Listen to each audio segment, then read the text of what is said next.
Hello, नमस्कार दोस्तों। स्वागत है आपका शर्मा संस्कृत एजुकेशन क्लासेज में। आज हम एक संस्कृत का एक ऐसा टॉपिक ले रहे हैं कि इस टॉपिक के बिना संस्कृत पूरी अधूरी है। इस टॉपिक के बिना संस्कृत पूरी अधूरी है।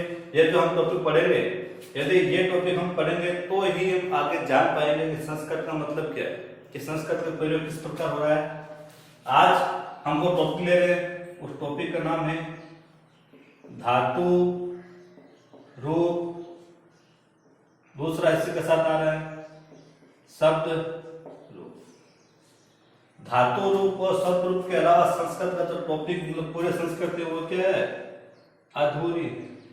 यदि इनका हमें ज्ञान होगा तो ही हम आगे पढ़ पाएंगे। इसलिए एक बार सावधान से इसको देखेंगे धातु होती क्या है और शब्द क्या होता है। जैसे हम नंबर 1 ले रहे हैं धातु, क्या ले रहे हैं, धातु। धातु का मतलब हिंदी में देखा जाए तो क्या होता है, क्रिया। क्या होता है, क्रिया। यदि उसी का इंग्लिश में देखा जाए तो क्या होता है, वर्ब। क्या होता है, और धातु का अर्थ देखा जाए तो इसका क्या होता है कि किसी भी कार्य को करना। किसी भी कार्य को, किसी भी कार्य को करना क्रिया कहलाती है। क्या कहलाती है, क्रिया कहलाती। हिंदी में क्या कहेंगे हम, क्रिया।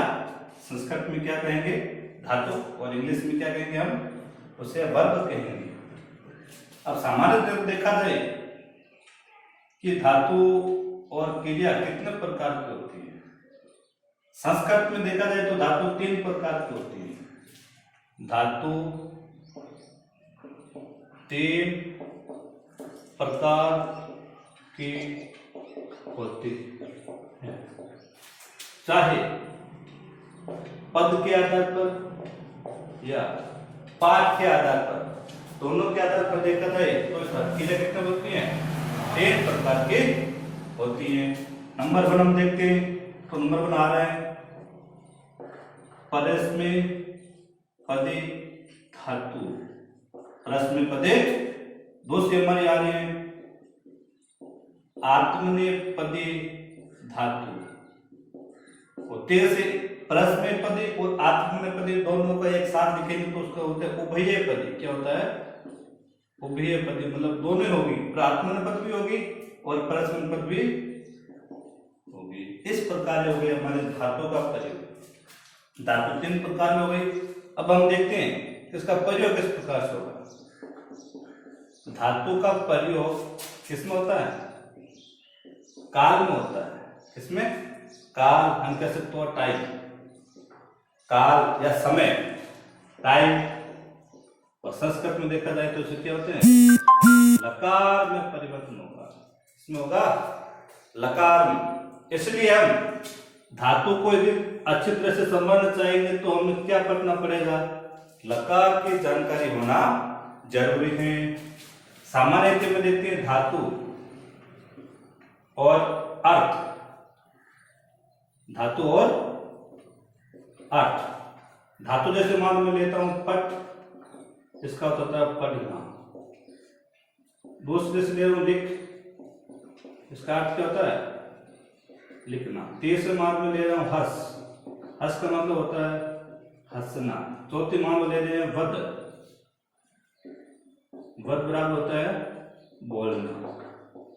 अर्थात इस प्रकार बहुत सारी धातुएं हैं सामान्य रूप से जो हमारे रीट एग्जाम के लिए और 10th क्लास के लिए सामान्य रूप से आते हैं। इन्हीं धातुओं के अंदर से पूछा जाता है कि किसका प्रयोग किस प्रकार से होता है। एक बार हम लेते हैं, धातु तो है लेकिन धातु को क्या बनाएंगे, रूप बनाएंगे।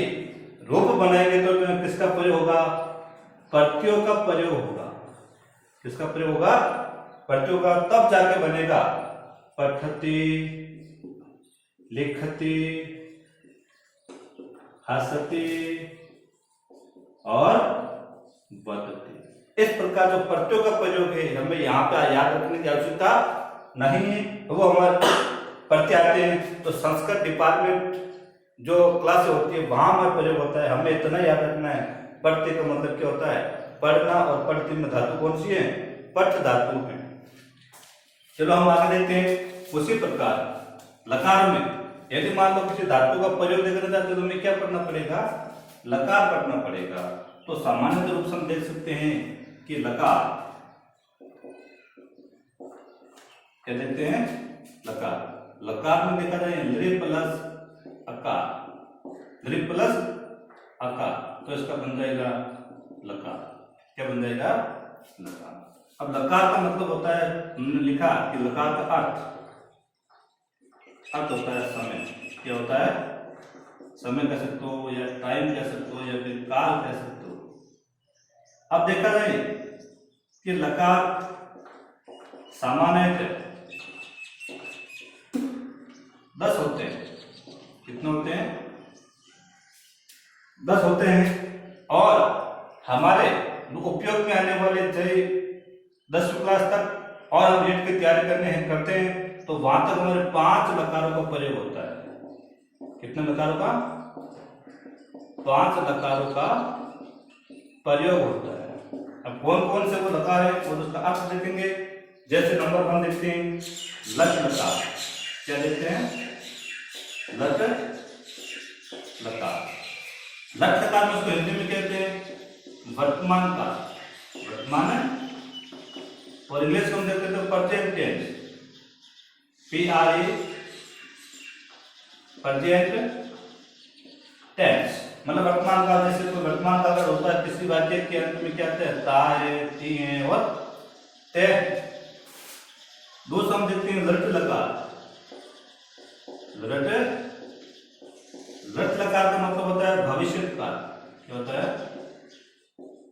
भविष्य। और इंग्लिश में कहते हैं फ्यूचर, FUTUR, फ्यूचर टेंस। गा, गे या गी हम कह सकते हो। गा है, गी है और गे। इससे हमारे आ रहा है या लंग लकार, लंग लकार। इसको हम किसे कहते हैं? भूतकाल। क्या कहते हैं? भूतकाल। भूतकाल को इंग्लिश में क्या कहते हैं? Past tense. आया, राम आया, गया, या यही आते हैं। और चौथा हमारा टेंस आता है लौट लकार। लौट लकार का सामान्य देखते हैं आज्ञा काल होता है। क्या होता है? आज्ञा काल। जिस प्रकार को एक्सप्रेस करता है, आज्ञा देता है, उसके ऊपर होगा। और 5 लकार हमारे आ रहा है विधि लिंग लकार। विधि लिंग लकार का मतलब ये हो गया कि इसका प्रयोग हमें चाहिए अर्थ में होगा। जैसे खाना, खाना, इस प्रकार हम इसका प्रयोग करेंगे। अब जैसे मान लो दिया था धातु, प्रयोग कैसे करेंगे? जैसे वर्तमान काल में क्या आता है? तात्यंती आता है। जैसे मैं पढ़ता हूं। अब इसका अगला जैसे मान लो परिवर्तन करेंगे तो लट लकार में मान लो परिवर्तन करेंगे तो मैं आएगा मैं पढ़ूंगा। और हम इसमें करेंगे लंग लकार में, जैसे मैं पढ़कर आया या मैं पढ़ने गया। इस प्रकार मुझे पढ़ना चाहिए, मैं आज्ञा देता हूं आपको ये काम करो। इस प्रकार हमारे क्या आ रही है? सामान्य रूप से आ रहे हैं धातु प्रकार। और हम सामान्य रूप इसके बाद हम ये भी देखेंगे कि धातु में प्रयोग किस प्रकार से होंगे। प्रयोग के माध्यम से हम देखते हैं कि संस्कृत में वचन कितने होते हैं, लिंग कितने होते हैं और पुरुष कितने होते हैं। इस प्रकार की जो जानकारी हम लेंगे आगे हम प्रयोग करेंगे ना धातु रूपों में। जैसे वर्तमान काल में लट लकार आ रहा है, इसका हम प्रयोग करेंगे तो वहां हम पढ़ेंगे वचन कितने होते हैं। जैसे वचन कितने होते हैं? 3 होते हैं, एक वचन, द्विवचन और बहुवचन। लिंग कितने होते हैं? लिंग पे 3 होते हैं, पुल्लिंग, स्त्रीलिंग, नपुंसकलिंग। पुरुष भी कितने होते हैं? ये भी 3 होते हैं, प्रथम पुरुष, मध्य पुरुष और उत्तम पुरुष। तो इस प्रकार की सामान्य जानकारी किसके रूप में आ रही है? हमारे धातु रूपों के माध्यम से।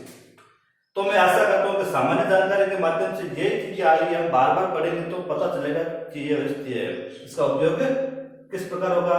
आगे हम बात करते हैं कि इसका प्रयोग करेंगे। वर्तमान काल में अगर हम मारवाड़ी बोलते हैं कि पठते पठते पठन्ते, तो इस प्रकार प्रयोग किस प्रकार से करेंगे वो हम देखेंगे आगे के क्लास के अंदर। और इसमें जो भी डाउट है मुझे कभी भी पूछ सकते हैं।